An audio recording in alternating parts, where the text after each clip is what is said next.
வணக்கம். உங்கள் அன்பு தோழியின் ஆரோக்கிய உணவும் அற்புத வாழும். இன்றைக்கி நாம் நாவல் பழத்தில் எவ்வளவு வைட்டமின்கள் இருக்குது, அதனால் என்னென்ன பயன்கள் இருக்குது அப்படின்னு தான் பார்க்க போகிறோம்.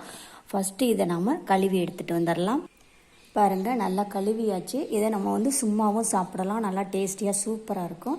ஆனால் இது கூட ஒரு 1/4 டீஸ்பூன் சால்ட்டு போட்டுட்டு நல்லா அப்படி குலுக்கி விட்டுட்டு ஒரு 2 நிமிஷமாவது அப்படியே வச்சுருந்துட்டு சாப்பிட்டோம்னா இன்னமும் செம்மையாக டேஸ்டியாக சூப்பராக இருக்கும்.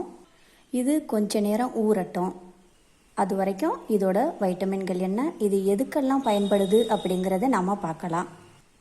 இதில் வைட்டமின் பி, வைட்டமின் சி, இரும்புச்சத்து, கால்சியம், பொட்டாசியம், நார்ச்சத்து இவ்வளவும் இருக்குது. வைட்டமின் பி ஆனது ஹீமோகுளோபினை பெருகச் செய்து இரத்த சோகையை சரி செய்கிறது.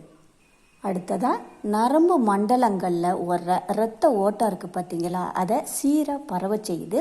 அதுக்கு அடுத்தது இதில் உள்ள வைட்டமின் சி ஆனது நோய் எதிர்ப்பு சக்தியை கொடுக்குது. அடுத்ததாக கால்சியம் எலும்புகள் பற்களுக்கு நல்ல வலுவையும் வளர்ச்சியையும் கொடுக்கும். பொட்டாசியம் என்ன செய்யும், அதிக இரத்த அழுத்தத்தை கட்டுப்படுத்தி இதய ஆரோக்கியத்தை அதிகரிக்க வைக்கும். வயிற்றுப்போக்கை கூட இது சரி பண்ணும்.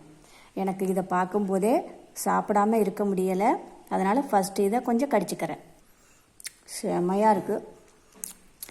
அடுத்ததாக இதை சாப்பிட்றதுனால பெண்களுக்கு ஏற்படுகின்ற இரத்த போக்கு இருக்குது பார்த்தீங்களா, அந்த இரத்த போக்கையும் இது கட்டுப்படுத்தும். சுகர் பேஷண்ட்டுக்கும் இது ரொம்ப ரொம்ப நல்லது. அடுத்ததாக இது சாப்பிட்றதுனால வாய்ப்புண், தொண்டை புண் இது எல்லாத்தையுமே சரி பண்ணும். இந்த நாவல் பழம் மட்டும் இல்லைங்க, இந்த பழத்தில் உள்ள இந்த கொட்டை இருக்குது பார்த்தீங்களா, இதை கூட நம்ம காய வச்சு பவுடர் பண்ணி வெது வெதுப்பாக உள்ள தண்ணியில் போட்டு கலக்கி விட்டு குடித்தா அதிக வயிற்று போக்க அந்த சீதபேதியை கம்ப்ளீட்டாக சரி பண்ணும். இதை கொஞ்சம் அதிகமாக சாப்பிட்டிங்கன்னா நாக்கு இருக்குது பார்த்தீங்களா, நம்ம கடிச்சிட்டு சப்பி சப்பி அப்படியெல்லாம் சாப்பிட்றதுனால அந்த நாக்கு பார்த்திங்கன்னா ஒரு மாதிரி வயலட் கலரில் இருக்கும். ஒரு கண்ணாடியில் நீங்களே பார்த்தீங்கன்னா ஒரு மாதிரி அழகாக இருக்கும். குழந்தைங்கலேருந்து பெரியவங்க வரைக்கும் இந்த பழத்தை விரும்பி சாப்பிடலாம். அவ்வளோ டேஸ்டியாக சூப்பராக இருக்குது. கிடைக்கும்போது விட்டுற வேண்டாம். எல்லோரும் சாப்பிடுங்க, ஆரோக்கியமாக இருங்க. இந்த வீடியோ உங்களுக்கு பிடித்திருந்தால் லைக் பண்ணுங்கள், ஷேர் பண்ணுங்கள், சப்ஸ்கிரைப் பண்ணுங்கள். மறக்காமல் பக்கத்தில் உள்ள பெல் ஐக்கானை கிளிக் பண்ணுங்கள். தேங்க்யூ.